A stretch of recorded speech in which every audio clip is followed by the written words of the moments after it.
Hey, and welcome back once more to another gear review. I'm Marty from LB Music, and today I want to show you this device here, which is a Class A stereo tube processor from Teal Audio, manufactured in England. This device is something special actually, because it has a tube stage in it, which is here, and we got also a compressor section and an EQ section. So it was actually designed to be on a bus, like on a drum bus, or I suppose it was designed for that. As the EQ section, for example, itself has a very broad Q. You can't make tiny changes with that, so it's a very gentle curves, as well as the compressor. Just have buttons for the attack and release that are actually fixed. And let's go quickly just through the features, and then we're gonna actually see how it sounds, or hear how it sounds. Let's start here on the left. We got here channel A and B phase switches, just for left and right. You got the input knob. Next one is the tube stage, which is kind of like in a sidechain. So you add the distortion or the harmonics to the signal. You got here a knob for on and off. Got also LEDs if you're peaking and how much you actually drive the tube stage with this knob here. As you can see, when we increase it, we slowly get more drive until we peak it and get really kind of a hard overdrive and saturation with that. Next knobs are here EQ pre, so you can set the EQ, so the equalizer in front of the compressor, for example. You can also set it into a sidechain mode, the EQ. For example, like when you want to do just slide a bit of de-essing, can do that with the compressor together with the EQ. And of course, EQ on and comp on and off. And the output gain knob, -20 up to +20. So then moving on here in the middle section, we have a VU meter. There's just one VU meter. I suppose there wasn't room for 2 meters, but you can change with just this switch here between the left and the right channel for the level. You can change it to input or output, so anything you want to meter. Then you can also set it to +10 dB, depending how much or what input level you have. And of course, you can change it from level to gain reduction, where you actually see how much you're compressing in the compressor section. Right? Then, well, let's leave it on in the gain reduction here. We have here the compressor section with a threshold from +10 to -20. And then we got the ratio from 2:1 up to 20:1. Attack and release are fixed. In the fast mode, we have it from 1 ms, so 1 millisecond, to 8 milliseconds. And the release is from fast, from 200 milliseconds up to 2 seconds in the slow mode. Can change between hard and soft knee, and also a make-up gain. That's pretty standard on compressors. Then beneath the compressor is the EQ section here with those 4 knobs. So the first one here is a shelf EQ fixed at 80 Hertz, goes from -15 to +15 dB. Then the middle one here is kind of like a sweep EQ, where you can actually set the frequency you want to boost or cut with this knob here. Again, -15 +15 dB, and it goes from 150 Hertz up to 7000 Hertz. Okay, and the last one here is the high frequency, which is the same as the low frequency, a high shelf here, which is fixed at 12,000 Hertz. Okay, so I would say we're gonna try now a little bit of maybe drums. So we're gonna hook it up to the drum bus. Also gonna use it, of course, on the mix bus, which is probably the most thing that I'm curious about it, because I will use it on the mix bus probably. And yeah, so let's use it on drums and on the mix bus, and maybe also on the vocals. So let's see how that works out.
Heavy head, brain stops to think.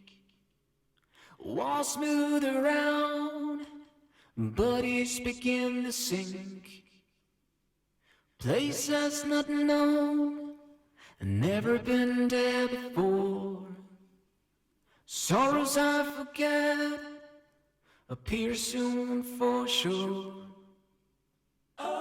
Is it you hiding there? Did you miss me? Can I have some more?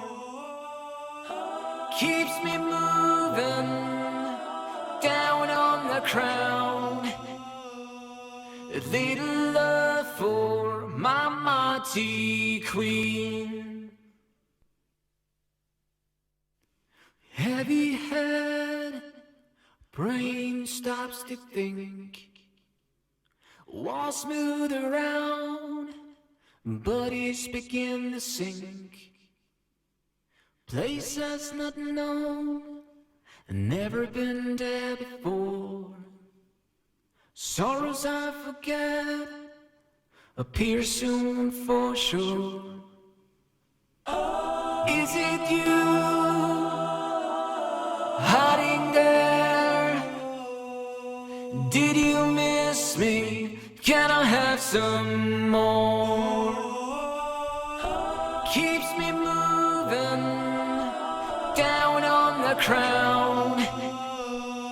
A little love for my Marty queen.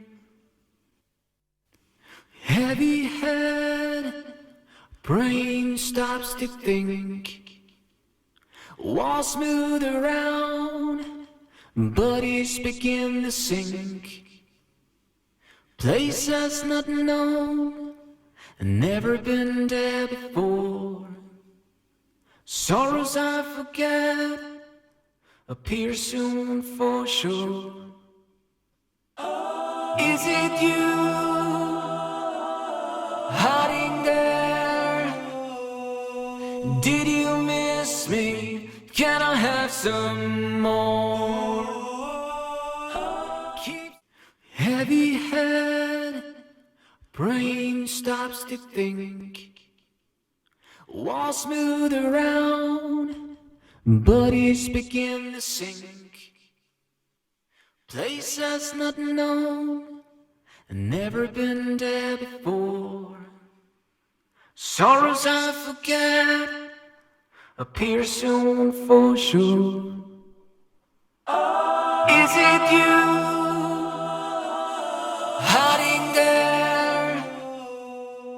Did you miss me? Can I have some more? Keeps me moving down on the crown. A little love for my Marty queen. Heavy head, brain stops to think. Walls smooth around, bodies begin to sink. Places not known, never been there before. Sorrows I forget appear soon for sure. Is it you hiding there? Did you miss me? Can I have some more? Keeps me moving down on the crown. A little love for my Marty queen.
right, so that's it. To sum it up now, I think that the TL Audio A2 is a really interesting unit. As it was designed for buses, I might use it on the mix bus, even though it sounds also very good on the drums. And itself, the tube stage is really cool to use. You can really drive it into a little bit of an overdrive and a saturation, which is really suitable. For example, instead of using a saturation plugin like a tape saturation, so you can use a real tube stage there. And EQ and compressor. The compressor is also very usable. Maybe not as particular for like snare drums or a kick, so on single instruments, but it's very usable for whole buses, just because of the attack and release. They're fixed, so you don't have too much options there, but they work very well with the most material, I think. The EQ sounds very musical, sounds very sweet when you boost a little bit of the top end and maybe the low end. Yeah, and the build quality itself is also very good. Everything is made of metal, so the whole housing. The knobs have a good feeling when you turn them, and also the buttons, can't complain about that. All right, so as always, thanks for watching. Please subscribe if you want to see more mixing and gear reviews in the future, and see you in the next video.